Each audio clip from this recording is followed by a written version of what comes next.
Հայաստանի Հանրապետության առողջապահության նախարարության հրապարակած տվյալների համաձայն Հայաստանում ծնելիության զգալի աճ է գրանցվել։ Արձանագրվել է, որ սկսած 2009 թվականից յուրաքանչյուր տարի ծնվող երեխաների թիվն ավելանում է 3000-ով։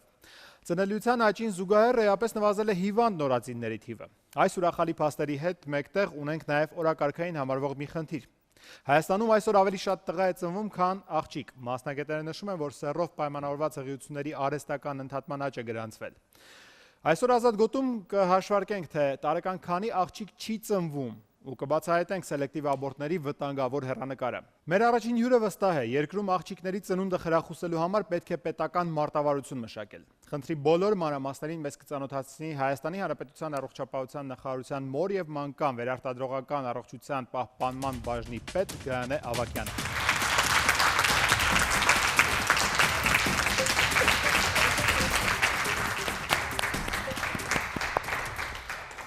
Բարև ձեզ, Տիկին Ավագյան, եթե նախկինում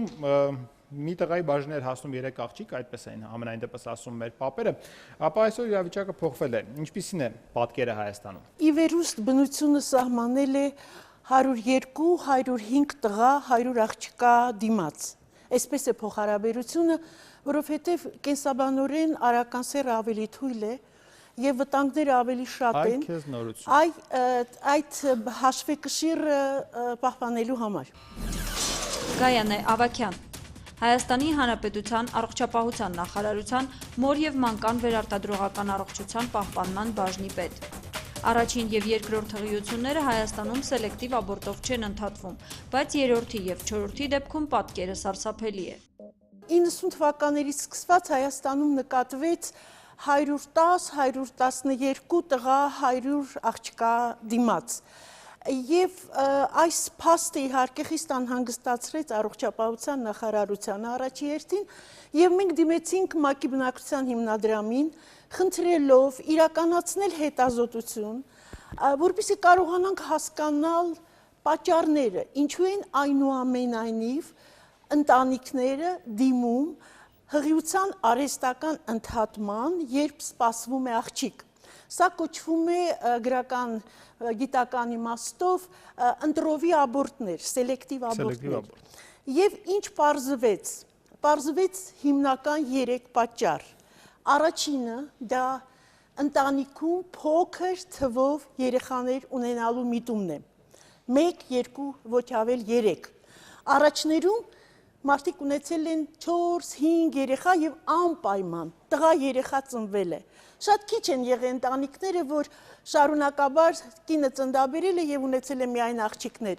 և հայտնի են հերիք, բավական անուններով աղջիկներ, որոնք այդ փաստի մասին են վկայում։ Ահա թե որտեղից են առաջացել այդ անունները։ Եվ երկրորդ կարևոր պատճառը, որ մարդիկ դիմում են սելեկտիվ աբորտների, կանայք իհարկե, ընտանիքներ այսպես ասենք, դա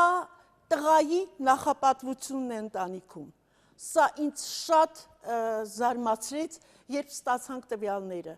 Անգամ կանայք… Ձեզ զարմացրեց։ Զարմացրեց։ Արդյոք չգիտեիք, որ մեր տղամարդիկ պահանջում են, որ որդի ունենան անպայման։ Գիտեք ինչ, տղամարդիկ կարող է պահանջել, բայց երբ կանայք 3 անգամ ավելի շատ նախընտրում էին անգամ առաջի հղիության ժամանակ տղա երեխա ունենալը, սա ինձ զարմացրեց։ Որովհետև ինձ թվում էր, որ կնոջ համար մանավանդ առաջի երեխան ոչ մի խնդիր չպետք է առաջացնի սեռի տեսակետից։ Առաջին երեխան սպասելի և ցանկալի պետք է լինի։ Սպասելի և ցանկալի երեխայի պարագայում սեռը նախընտրում էին, որ լիներ տղա։ Սակայն բարեբախտաբար Հայաստանում առաջի և երկրորդ հղիությունները սելեկտիվ աբորտով չեն ընդհատվում։ Սա ասում է վիճակագրությունը ազգային վիճակագրական ծառայության տվյալները, երբ 105 տղային, 106 տղային փոխարեն ծնվում է հաշիվ, այսպես ասենք 100 աղջիկ։ Այսինքն հարաբերակցությունը առաջի երկրորդ հղիության ժամանակ խախտված չէ, խախտվում է երրորդ և ավելի հղիությունների դեպքում։ Երրորդ հղիության դեպքում մենք սարսափելի թվեր ստացանք 130 տղա 100 աղջկա փոխարեն, իսկ արդեն չորրորդ հղիության պարագայում 160 նույնիսկ տղա 100 աղջկա փոխարեն։ Այսինքն միտումնավոր ընտանիքը պլանավորում է ունենալ տղա երեխա։ Ես մի բան եմ լսել, որի գիտական բացատրությունը ուզում եմ ուղղակի ձեզանից լսել եւ հասկանալ։ Ասում են, հենց մայր բնությունը ինքը պատերազմներից հետո սովորաբար տղաների քանակը ավելացնում է ծնելիության մեջ։ Դա այդպես է թե ուղղակի հենց պատերազմներից հետո ձգտում են իսկապես որդի ունենալ։ Գիտեք ինչ, ընդհանրապես Այսինքն սա էլ արհեստական հղիության ընդհատման գիտեք ինչ, պատերազմներից, կատաստրոֆաներից հետո միշտ նկատելի է զույգ եւ երրորդյա, քառորդյա երեխաների ծնունդ եւ Հայաստանում դա նկատվեց։ Եվ երկրաշարժից հետո եւ մեր ծանր պայմանների պարագայում։ Բայց պատերազմը ուղղակի սա վարքագծային փոփոխություն է, երբ տղաները, պատերազմ եւ այլ կորուստներ, ընտանիքները եւ ժողովուրդը ուզում է։ Բնությունը առանձնապես այստեղ չի խառնում, բնությունը ավելի շատ խառնում է, կրկնում եմ, զույգ, երրորդյակ, քառորդյակ պտուղներ տալով, հա, կոմպենսացիա որպես։ Եվ երրորդ պատճառը իհարկե դա տեխնոլոգիաներն են, հատկապես գերձանային հետազոտության ներդրումը, որը հնարավորություն է տալիս սեռը որոշել մինչև 12-13 շաբաթականում, որի պարագայում կինը օրենսդրորեն իրավունք ունի ընդհատելու իր հղիությունը։ Տիկին Ավագյան, ուրախությամբ ուզում եմ հակասել ձեր բոլոր տեսակի հետազոտություններին մեր հաջորդ հյուրի ներկայությամբ։ Հրավիրում եմ տաղավար Հայկական խոհարարական ավանդույթների զարգացման ու պահպանման հասարակական կազմակերպության նախագահ, կարելի ասել ամենահամեղ ձեռք ունեցող խոհարար Սեդրակ Մամուլյանին, ով խախտել է բոլոր վիճակագրական տվյալները։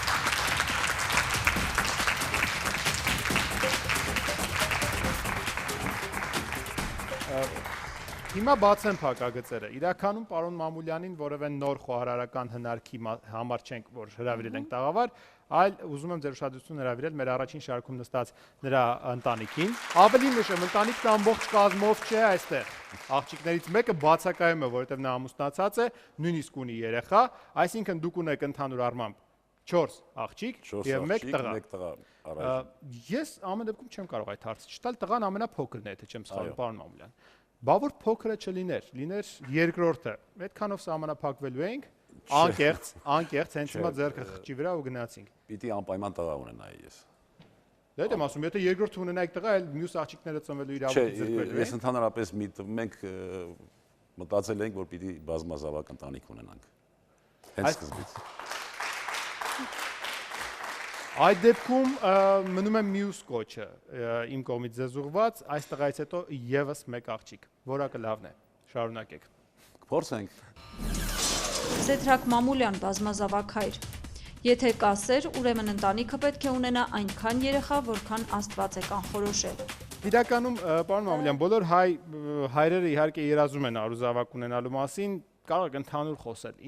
Ինչով է պայմանավորված սա։ Դուք ուզում եք տղա ունենալ, դուք կարող եք ձեր օրինակով խոսել բոլոր հայրերի անունից։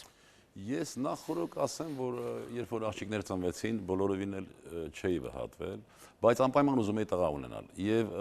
Մամուլյան ազգանունի շարունակության Մամուլյան ազգանունի շարունակության համար միայն։ Նու բնականաբար երկու սեռ երբ որ լինում են ընտանիքում շատ ավելի լավ է լինում։ Մարդկային է դա շատ, այդ ցանկությունը։ Մի տղային հարցրեք, լավ է լինում, որ այսքան քույրիկ ունի ու մեկն է ինքը տղա։ Իհարկե։ Հա? Շատ լավ է, ասես տղան։ Ասեմ, որ Փաստորեն ձեզ համար պարոն Մամուլյանը ոչ թե ինձ հակասեց, ընդդիմախոսեց, այլ մեր հետազոտությունը ամրապնդեց, որովհետև ես ասեցի, փոքր թվով երեխաներ ունենալն է, որ դիմում է ընտանիքներին սելեկտիվ աբորտի։ Տեսեք, 5 երեխա ունեն, անպայման տղա ծնվել է։ Եթե 3-ից 4-ից ավել երեխա է լինում, տղա ունենալու հավանականությունը մեծանում է 70-80%-ով։ Հետևաբար իմ կոչը բոլոր ընտանիքներին, որ ուզում են ունենալ առուզավակ, ունենալ շատ երեխաներ, սա հարցի օպտիմալ լուծումն է։ Եվ կարճ։ Եվ գիտեք ինչ, հետազոտության արդյունքները, այստեղ պարոն Մամուլյանի կարծիքն է, ես ուզում եմ մոտ 2000 հետազոտվածների կարծիքն այստեղ բերել, լրիվ հուզական, հոգեբանական ոլորտից է, ինչու են ուզում տղա ունենալ։ Ուզում են տղա ունենալ, ինչպես Պարոն Մամուլյանն է ասում, տոհմը շարունակի, ծուխը ծխացնի, իրենց ունեցվածքը ավելի հուսալի ձեռքերում ժառանգորդվի։ Այս է խնդիրը։ Ես չեմ զարմանում, ես ուղղակի ասում եմ, որ այս խախտված հաշվեկշիռը ունի լուրջ հետևանքներ։ 60 տարի հետո մեր տղաները կարող են հասնացու չունենալ, չգտնել հասնացու, ինչպես հիմա Չինաստանում է։ Նրանք 60 միլիոն տղամարդու թողինցներին այդ բառի համար ավելցուկ կա աղջիկների համեմատությամբ եւ չեն կարող հասնացու գտնել։ Չնայած ասեմ մի հանգստացնող փաստ նույնպես Հայաստանի Հանրապետությունում 15-19 տարեկանից արդեն այդ հաշվեկշիռը կարծես թե իրար է մոտենում եւ մի մտահոգիչ բան ասեմ 30 տարեկանից սկսած տղամարդիկ արդեն զիջում են կանանց 98 տղամարդ 100 կնոջ նկատմամբ եւ այս տարիները մեծանալով փոքրանում է տղամարդկանց թիվը կանանց համեմատությամբ։ Այնքան մտահոգված եք խոսում, որ կարծես կանանց անունից եք ավելի շատ մտահոգված։ Իհարկե, ինչքան հզոր տղամարդ լինի մեր հանրապետությունում, մեր ընտանիքներում, այնքան ապահովված ու պաշտպանված կլինեն կանայք եւ նրանց առողջությունը։ Քանի որ խոսեցինք պարոն Մամուլյանի ընտանիքից, ես ուզում եմ ձեր տիկնոջը դիմել, եթե թույլ կտաք։ Դուք համաձայն եք այդքան երեխա ունենալ, դա միասնական որոշում էր։ Այո, միասնական է եղել որոշումը։ Եվ որևէ վարքյան չեք վարանել հերթական աղջիկ ունենալու որոշման մեջ։ Ոչ։ Երբևէ մտքի ծայրով անգամ չի անցել սելեկտիվ աբորտի գնալ։ Ոչ։ Շնորհավորում եմ, ծափարություններ ձեր ընտանիքին։ Հայկական վերարտադրողական բժշկական ասոցիացիայի քարտուղար Ռիփսիմե Գրիգորյանն այն անձանցից է, ով օգնում է ընդհանրապես երեխա չունեցողներին երեխա ունենալ։ Հրավիրենք մանկաբարձ գինեկոլոգ Հայկական վերարտադրողական բժշկական ասոցիացիայի քարտուղար Ռիփսիմե Գրիգորյանին։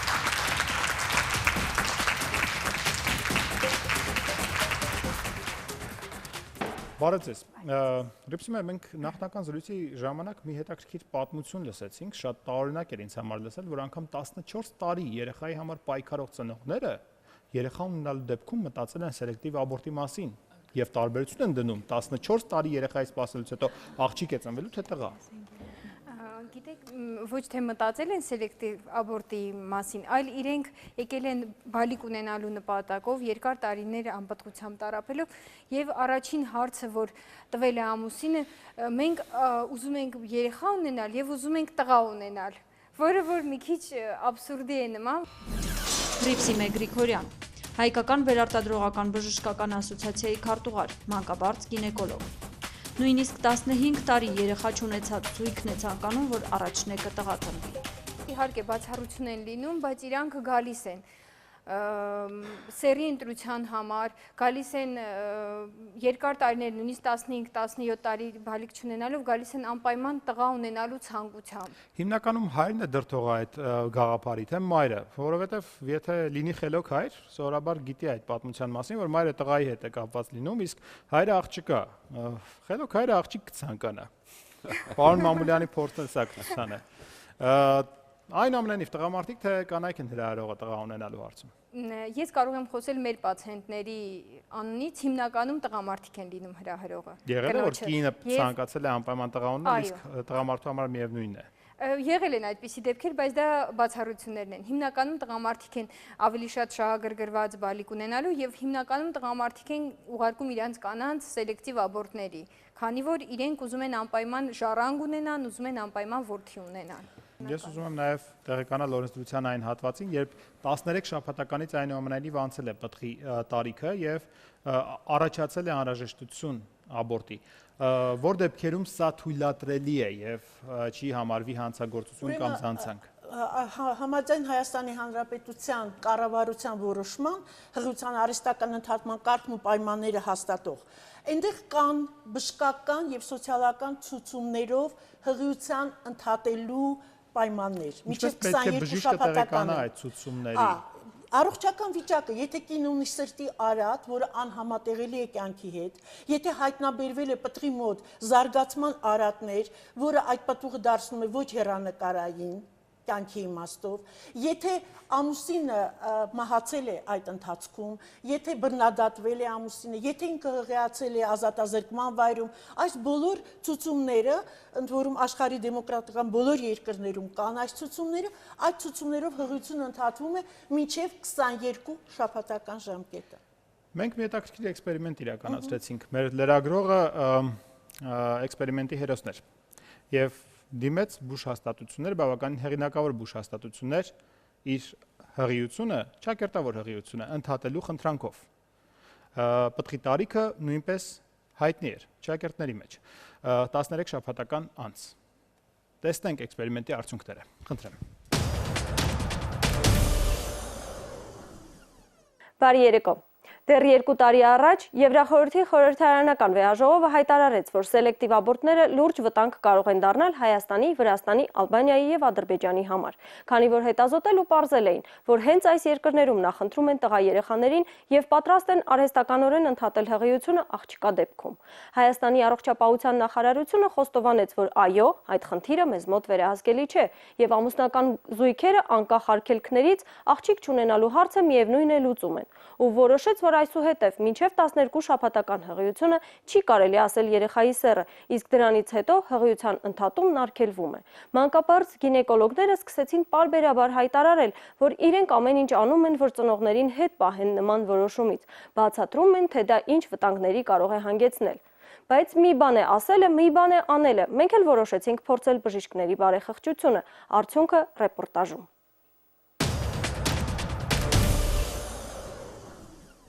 Այս պահին ես ներկայանում եմ որպես 13 շաբաթական հղի մի կին։ Ունեմ զույգ աղջիկներ եւ երազում էի տղա երեխա ունենալու մասին, սակայն պարզվեց, որ երրորդ երեխաս էլ աղջիկ է լինելու։ Կհամաձայնեն արդյոք մասնագետներն ընդհատել հղիությունը։ Վստահություններ շնչելու համար նախապես պատրաստվել ենք բոլոր հարցերին։ Այս գործում ինձ կօգնի իմ գործընկերը, նա կներկայանա որպես իմ ամուսին։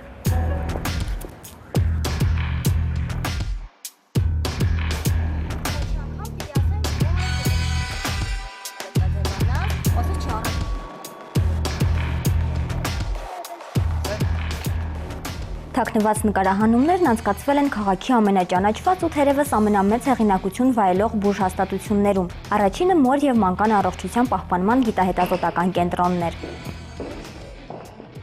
Ինչքան է ժամկետը։ 13 շաբաթական։ Ախի չասեմ աղջիկ ջան, մերոնք չեն ամ, հələ փորձի մեր պոլիկլինիկան այդ բակի շենքը։ Երրորդ հարկ գինեկոլոգի մոտ մտիկ, ինչ կասեմ։ Մտնում ենք նշված պոլիկլինիկա։ Գինեկոլոգիայի բաժինը փնտրելիս հանդիպեցինք մի բուժաշխատողի, ով շատ արագ եւ սրտացավ ներկայացրեց իրենց խոհանոցի մութ անկյունները։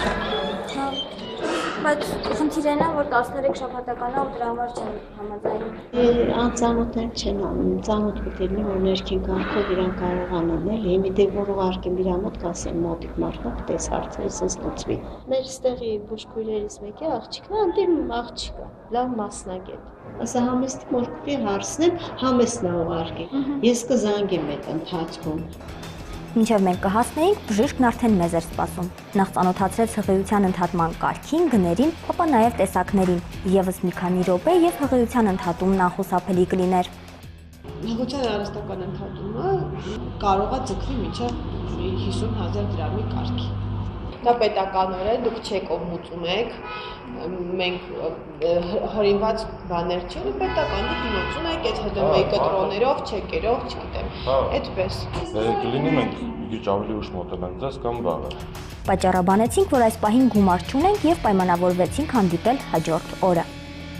Էքսպերիմենտին պատրաստվելիս մենք ենթադրում էինք, որ բժիշկները մեզ գոնե կփորձեն համոզել հետ կանգնել մեր որոշումից, անգամ ծանրակշիռ հիմնավորումներ էինք հորինել, մինչդեռ բժիշկներին անգամ չհետաքրքրեց, առաջին երեխայից ենք փորձում ազատվել, թե չորրորդ, սեռներ խնդիրը, թե ավելի անհեթեթ պատճառ ունեինք։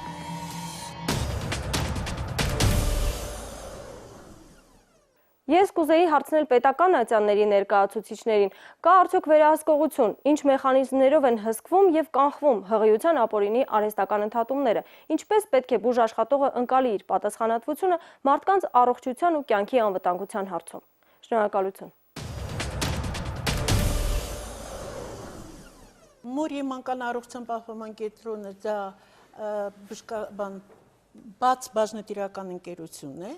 այսինքն ինքը մասնավոր հիմնարկ է եւ ամբողջ պատասխանատվությունը կժում է տնօրինությունը։ Այս դեպքը մենք կսարքենք ուսումնասիրության առարկա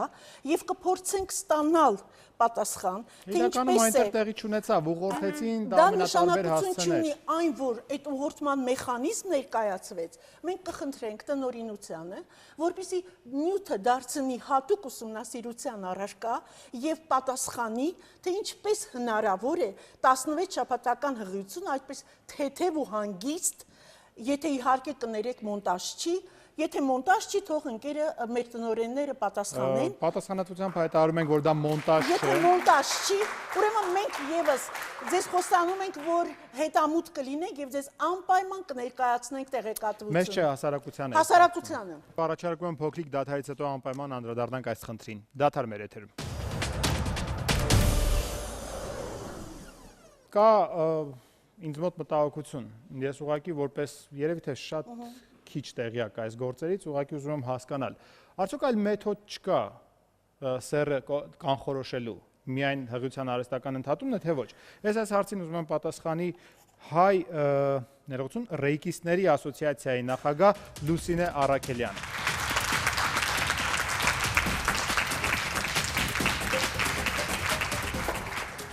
Բարև ձեզ Լուսինե, նախ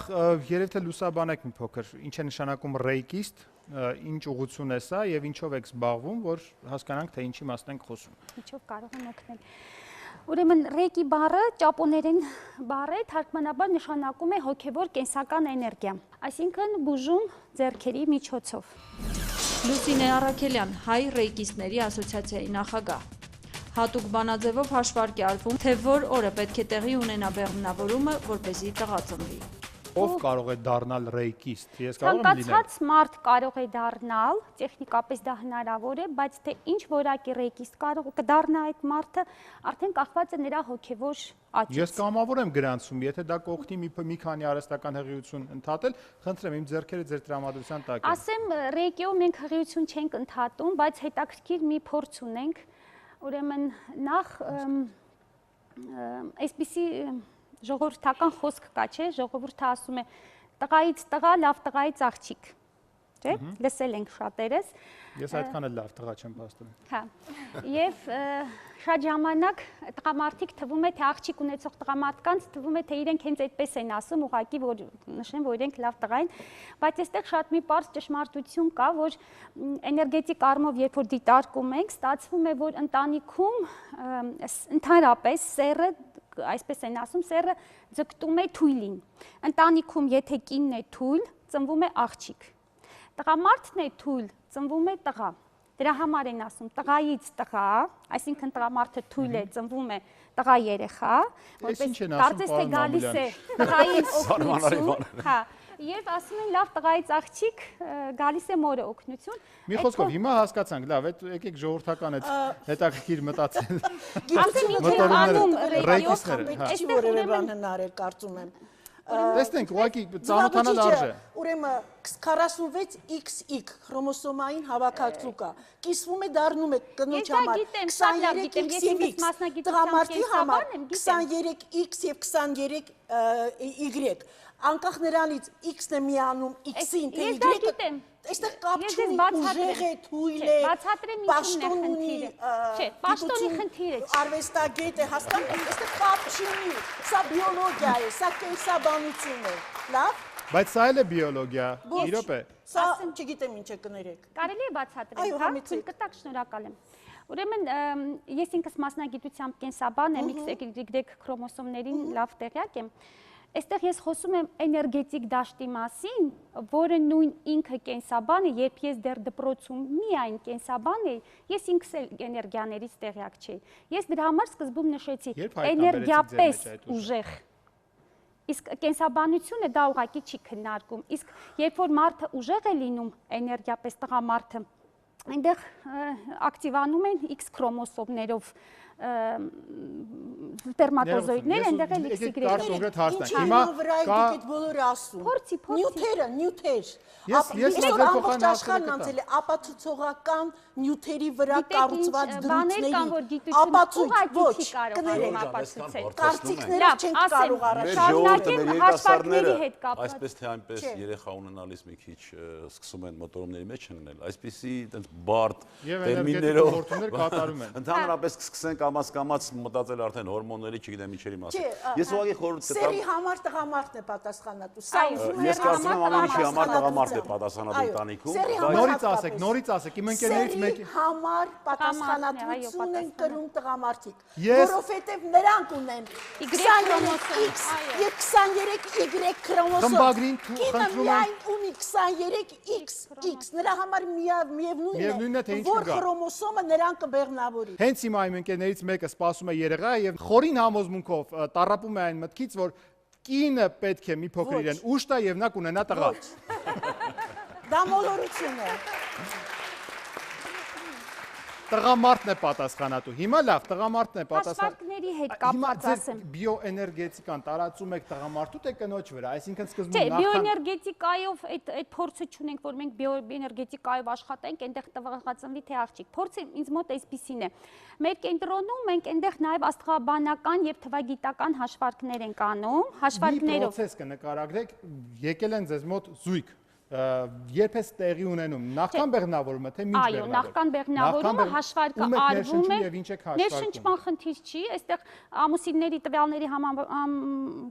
համաձայն ուղղակի թվագիտական եւ աստղաբանական հաշվարկ է արվում, 8 բանաձևով հաշվարկը արվում է եւ տրվում է տարվա մեջ, ասենք, մի քանի օր, որ եթե այդ օրը բեղմնավորումը տեղի ունենա, կծնվի տղա կամ կծնվի աղջիկ։ Մենք հաշվարկում ենք նաեւ լավ ճակատագրով տղա կամ աղջիկ, ոչ թե տղա ծնվի կամ աղջիկ, այլ լավ ճակատագրով սեռնել հաշվարկած։ Լավ ճակատագիրացնող պաշտոն եւ սոցիալական դիրք նկատում ենք։ Եթե ձեզ համար դա է լավ ճակատագիրը, կարող ենք այդպես հաշվարկել։ Առողջություն եւ երջանկություն։ Շատ բաներ էլ կան։ Էրիկ ջան, մի բան կուզենայի ավելացնել, որ կարող է այդ 3 օրը չհամապատասխանի կնոջ օվուլյացիայի օրերին։ Այո, դրա համար դա էլ է հաշվարկում։ Մի տարի էլի հետ է, շատ ճիշտ դաշտանը կարող է պատահի կնոջ։ Դե ես չուզեցի մանրամասնել հաշվարկները։ Գիտեք, օվուլյացիան անցած դա էլ է հաշվարկում։ 8-րդ բանաձևից մեկը դա է։ Ամենայն վստահությամբ հայտարարում եմ, որ աշխարհում դերևս չկա սերը կանխատեսող որևէ մեթոդաբանություն, որևէ բանաձև։ Ես իսկապես ընդունում եմ, որ երևի թե կարելի է հաշվարկել ինչ-որ քրոմոսոմների քանակություն կամ հանդիպման հավանականություն, բայց ճակատագիրը ոնց է կանխորոշում, դա ինձ համար գաղտնիք մնաց։ Այսինքն Դե բանաձևերից մեկն է, որ եթե բեղմնավորումը տեղի ունենա այսինչ օրը, այսինչ ժամին, ուրեմն ծնվում է լավ ճակատագրով երեխա։ Դա հազարամյակների պատմություն ունեցող ջան։ Տեղը կարևոր չի։ Պատկերացրեք, ծիծաղում եք, բայց տեղեր կա, որ տեղներ են նշված։ Չգիտեք, ես իմ փորձից եմ ասում, ինձ մի քանի անգամ առաջարկել են նույնը, ես չգիտեմ, միգուցե ձեր այդ գործընկերներն էին հաշվարկ բան, այսպես հաշվեցին։ Որ աղջիկանից հետո են առաջարկում, որ աղջիկ։ Երրորդից, բայց ես չեմ դիմել։ Հաշվեցին բան, այսպես ասեցին, ասին վայ Սեթրակ ջան, առողջ բալիկ որ չլինի, արի քեզ տղայի ճանապարհը։ Ասեցին այսօրը, ես ասեցի այսօրը տունը չեմ, այսօր օրը փոխեք։ Ճակատագրից խուսափեք։ Գիտեք, ես եթե իմ խորհրդի կարիք կա, ուղղակի իմ անձնական խորհուրդը, իմ փորձից ելնելով, ընդհանրապես տան մեջ եթե կա լավ մթնոլորտ, լավ իրար հասկանալու, այո, սեր եւ հանգիստ մթնոլորտ եւ այդ տանը նաեւ կա մեծ, կա փոքր, ամբողջ այդ մեր համակարգը։ Կարծում եմ, եթե տրամադրությունը լավ է ընտանիքի, ապագայի նկատմամբ, կունենան եւ աղջիկներ եւ տղաներ, եթե նրանք չեն ուզում սահմանափակ, այսպես 1, 2 եւ մնացածը իրենց այդ կարողությունը միգուցե չգիտեմ ինչ օգտագործել այլ տեղեր։ Եվ այստեղ այլ հաշվարկներ, այլ մանավանդ օտարազնի այդ ինչ-որ բաներ բերել այստեղ տեղայնացնել։ Մենք ունենք ավանդույթներ եւ մեր ավանդույթները այնպես են կառուցված, որ հավասարակշռությունը անպայման կպահպանվի, որովհետեւ այնտեղ տղա, տուն, աղջիկ, գնալ, բան, այդ ավանդույթները հենց այնպես չէ, օդի չէ որ Չէ, եկել են։ հաշվարկների միջոցով ուղղակի աբորտներից կարելի է խուսափել։ Տիկին Ավագյան, մի հարց կա։ Սելեկտիվ աբորտների պատմությունը քանի տարվա պատմություն ունի արդեն։ Աշխարհում շատ մեծ է, Չինաստան, Հնդկաստան եւ այլ, գիտեք Հայաստանում երևի 90-ական թվականներից է Երբ որ սկսեցին այդ ապարատները ի հայտ գալ։ Հավանաբար, նաեւ դրա հետ վարունգի պամիդորի հավանաբար դա եւս նպաստեց։ Այսինքն սա կարելի է արդյոք չարիք համարել այս ապարատը, որը որոշում է սեռը եւ դրանից նաեւ առաջանում է որոշումը։ Ես կարծում եմ, որ սելեկտիվ աբորտներին մենք պետք է ամբողջ հանրությամբ անդրադառնանք, ոչ թե միայն մանկաբարձ գինեկոլոգները կամ էխոսկոպիստները, մեր ամբողջ ժողովուրդը, որովհետև չի կարելի ձեռք բարձրացնել առողջ պտղի վրա մենակ նրա համար, որ աղջիկ է։ Եվ մենք չմոռանանք, որ այսօր մեր աղջիկները այդ մտահոգությունը ինչից է եկել, որ տղան ավելի ապահով սերունդ է, կոնկրետ ինձ համար թողների իմ տղան, աղջիկն ավելի ապահով է, ավելի ուշադիր է ծնողների նկատմամբ, ավելի զգայական է, եւ եթե աղջիկը լավ կրթություն է ստանում, ոտքի է կանգնում, հանրության մեջ, հասարակության մեջ իր տեղը գտնում է, շատ ապահով սերունդ է, շատ ապահով երեխա է, հավատացեք ինձ, անպայման պետք է մարդը ունենա տարբեր սեռեր, դրա համար ունեցեք շատ երեխաներ։ Շատ երեխաներ, այո, շատ երեխաներ։ 4, այո։ Մի սահմանափակվեք 1-2 երեխայով։ Եվ ընտանիքի հարստությունը դա երեխաներն են, հավատացեք։ Ընտանիքի ավանդույթների մասին ես առաջարկում եմ մեր տաղավար Գաև խոսի ազգագրագետ Մարիաննա Ապրեսյանը մեր տաղավարում կփորձի բացահայտել որտեղից այս արատավոր երևույթը մեր ազգում։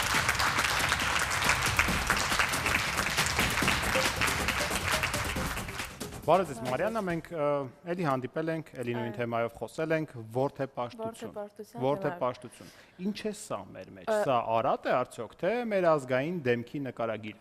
Նախ թույլ տվեք մի փոքր մինչև այդ թեմայի հարցին պատասխանելը մի փոքր ակնարկանեմ այն հարցի հետ կապված, որ մեր եկեղեցու հայրերից Գրիգոր Տաթևացին նշել է, որ սաղմը հոգի է ստանում 40 օր հետո։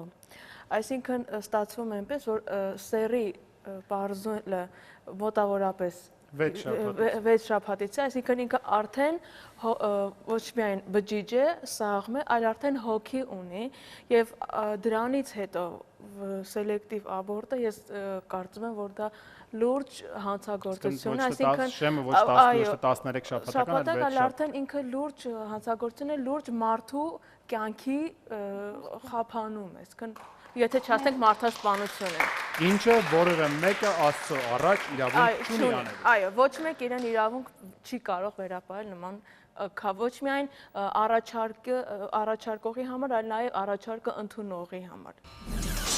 Մարիաննա Ապրեսյան, ազգագրագետ։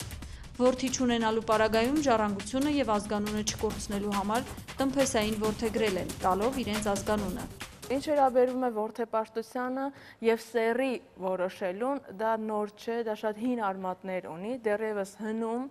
մեր տատիկները հիմնականում միշտ հետաքրքրվել են սերունդի սերի հարցում եւ արել են, այսպես ասած, սերը որոշելը, այո, ոչ գիտական ապացույցից հեռու իրենց ձևերն են ունեցել, օրինակ համարել են, որ եթե կինը քնում է ամուսնու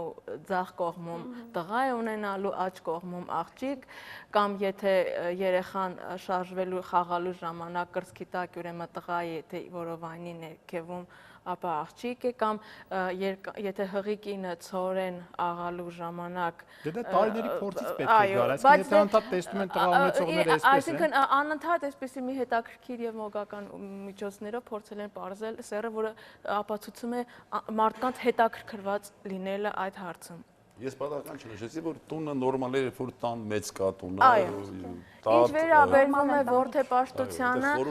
առաջի նախապայմանը կապված է եղել ազգի շարունակականության ապահովելու հետ, այսինքն ազգանվան շարունակականության ծխի եւ տոհմի ծառի ճյուղավորման հետ կապված։ Երկրորդը կապ ունի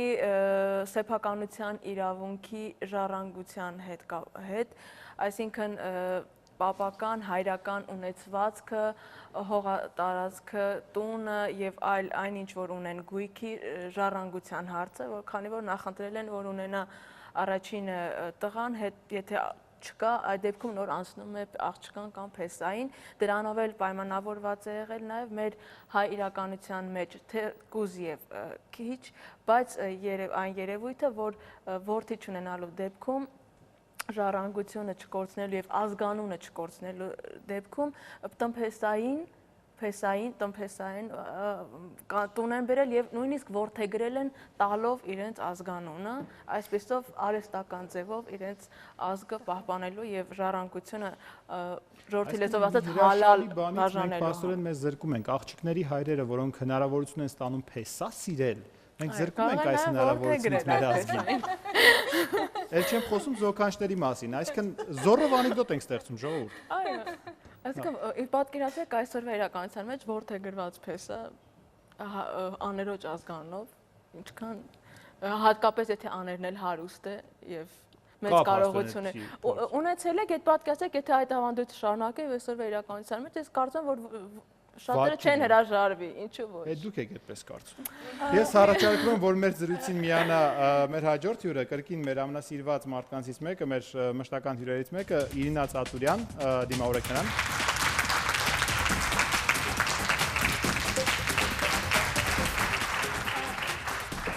Որդեպաշտությունը սա ընդհանրապես հոգեբանական խնդիր է, թե այնուամենայնիվ կապ ունի մեր ավանդույթների հետ։ Եվ այս հոգեբանական խնդիրը հոգեբանորեն լուծվելու որևէ միտում ունի, թե ոչ։ Կամ հնարավորություն ինչ վերաբերում է հոգեբանությունը եւ ցանկացած ժողովրդի, ասենք, գենետիկ կոդի մեջ եղած ինֆորմացիան, իրանք չէ, որ իրանք անմիջականորեն իրանք շատ համակապակցված են։ Իրինա Ծատուրյան, հոգեբան։ Սելեկտիվ աբորտը պետք է նաև դիտարկել կանանց հանդեպ խտրականության ձև։ Մեր ազգի համար շատ կարևոր է, ինչը որ շատ սպառիչ պատասխանեց հարցերին ազգագրագետը, մեզ համար ազգանվան շարունակությունը, վերջում տղայի տանը անպայման ապրելը, չէ, դա մի քիչ ես կարող է իբրև հոգեբանից ցույց կտամ մի քիչ ավելի, զինվոր, այո, դա արդեն իբրև երրորդը, այդ մի բաժակ ջրի պատմություն է, որ անպայման տղայի կողքը, բայց մենք այսօր տեսեք այդ ստերեոտիպները մեր ազգի Առաջարկում եմ մի վարքան ընդհատենք միջազգային փորձը, տեսնենք ու հետո էլի վերադառնանք մեր խոսակցությունը, որովհետև շատ ենք խոսում մեր ազգի մասին, չգիտենք չինացիների, եվրոպացիների մոտ ինչպես է սա։ Խնդրեմ։ Տարբեր երկրների ժողովրդագրության պատկերով առաջիկա 50 տարիների ընթացքում աշխարհում կանայք կդառնան փոքրամասնություն։ Վիճակագրությունը փաստում է, որ աշխարհում ծնված աղջիկների թիվը միշտ էլ ավելի մեծ է եղել, քան տղաներինը, մոտավորապես 105-ը 100-ի հարաբերակցությամբ։ Վերջին տասնամյակում, սակայն, իրավիճակը փոխվել է։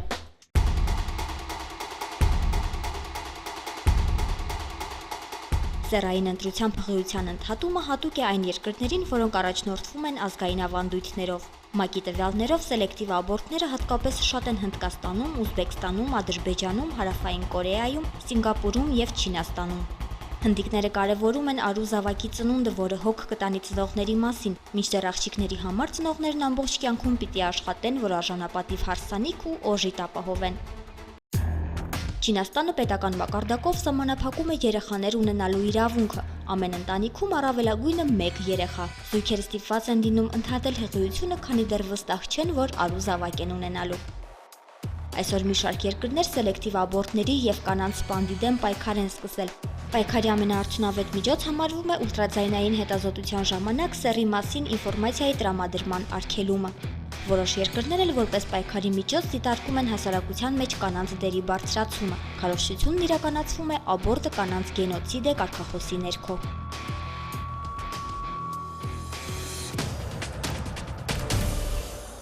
Տիկին Ծատուրյան, ես ներողություն եմ խնդրում ձեզ ընդհատելու համար, բայց տեսանյութում հնչեց մի հետաքրքիր տեսակետ, որ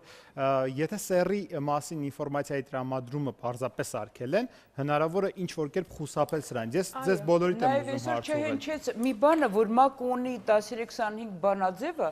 կնոջ նկատմամբ խտրականությունների բոլոր ձևերի վերացման եւ սելեկտիվ աբորտը փաստորեն մենք կարող ենք դասել նաեւ այդ խտրականության ձևերից մեկը եւ դրա մասին այո դա մենք այսօր ունենք նաեւ այդ պահը չէ որ ասենք թե փոքրուց դեռ չծնված կինը աղջիկը հա չծնված կինը նա արդեն ենթարկվում է նմանատիպ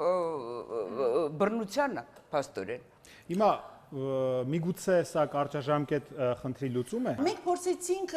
վերարտադրողական առողջության եւ վերարտադրողական մարդու իրավունքների մասին Հայաստանի Հանրապետության 2002 թվականի օրենքում անել փոփոխություն։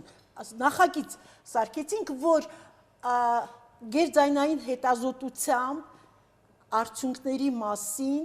կնոջը իրազեկել 22 շաբաթից հետո, երբ արդեն հնարավոր չի լինի հղիություն ընդհատել։ Բայց ասեմ ձեզ, շրջանառության դրվեց այդ նախագիծը եւ մենք ստացանք շատ բացասական պատասխաններ, որ դա սահմանափակում մարդու իրավունքը եւ իսկապես ինքը հակասություն ունի մեր մայր օրենքների հետ, որտեղ մարդը իրավունք ունի ստանալու լիակատար տեղեկատվություն իր առողջության, իր հղիության, իր պտղի վիճակի մասին։ Եվ նա կարող գնալ մասնավորի մոտ իմանալու երեխայի սերը։ Մասնավորի մոտ եւ գիտեք ինչ մենք դրանով կարող ենք նպաստենք կոռուպցիոն ռիսկերի ավելացմանը։ Ես հարցի լուծումը տեսնում եմ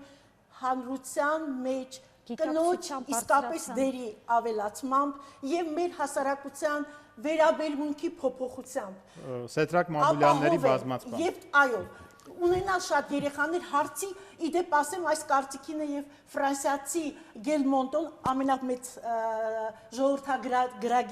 գրագիրներից մեկն է, որին մենք հրավիրեցինք Հայաստան եւ տվեցինք մեր նյութերը, խնդրեցինք իրեն մեզ օգնել եւ ասաց, որ առաջի կարևոր գործոնը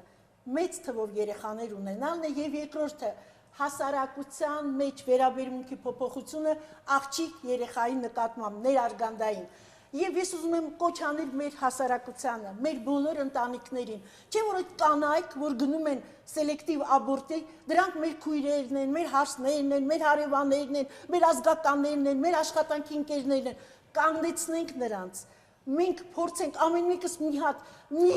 սելեկտիվ աբորտ որ պակասեցնենք, ընդամենը 800-900 սելեկտիվ աբորտ է կատարվում։ Արդյոք կանգնեցնողը մենք ենք, ոչ իրենց ամուսինները։ Ամուսիններն էլ կարող են։ Մենք ասելով նկատի ունենք հասարակությունը եւ հույս ունեմ այս մենքի մեջ նաեւ բուժ հաստատությունները նույնպես կներառվեն։ Բոլորս միասին։ Սա այն վիճակն է, որ պետք է բոլորս դիտակցենք, մտահոգվենք եւ փորձենք ամեն մեկս մեր ուժերի չափով նպաստենք այդ խնդրի լուծմանը։ Տիկին Ավագյանի շատ ոգեշունչ խոսքերից հետո ես գրեթե ոչինչ չունեմ ավելացնելու, ուղղակի քանի որ մեր հաղորդման ընթացքում նաև հնչեց կարծիք, որ բացի գիտությունից կա այլ գիտություն, ուղղակի եզակի հնարավորություն ունենք օգտվելու ձեր ներկայությունից, դուք Արմեն Ներսիսյանի կինն եք արդյոք, այս գիտությունից բացի այլ գիտություն կա, որը կարող է կանխորոշել սեռը նախքան բեղմնավորումը։ Դե որպեսզի սպառիչ պատասխան ստանաք գուցե Արմենը, ճիշտ ասած որ պատրաստում է հաղորդմանը, նա ինձ ասեց, ասում դու կարող ես ասել տիբետյան բժշկության մասին, ինչը ես պատասխանեցի, ասեցի գիտես ինչ, ես քո նման լավատեղյակ չեմ տիբետի բժիշկները ախտորոշում էին սեռը շատ վաղ, այո, շատ վաղ էտապներում եւ դա փաստորեն ես դրա այդքան մասնագետ չեմ, իսկ ինքը շատ լավ դա գիտի այդ գիտելիքը։ Մի օր կարելի է նաև զրուցել Արմեն Ներսիսյանի հետ, ամենայն դեպս վիճակը չի փոխվում, էխոսկոպիան էլ է, ճշգրիտ ախտորոշում պետք է սեռը։ Մինչև հղիությունն են անում, մինչև հղիությունը մեթոդաբանություն, ես չգիտեմ, եթե դուք այդ հաշվարկները Երեք ջան, ես մեկը գիտեմ, եթե 6 ամիս ձուկ ես ուտում, տղա ես ուտում։ Գնացինք ձուկ ուտելու պարոն Մամուլյան, ազատ եղեք եւ մի սահմանափակեք ուրիշների ազատությունը եւ մի սահմանափակեք ուրիշների ծնվելու իրավունքը։ Մի զրկեք երեխաներին ծնվելու իրենց իրավունքից։ Կհանդիպենք, շնորհակալություն։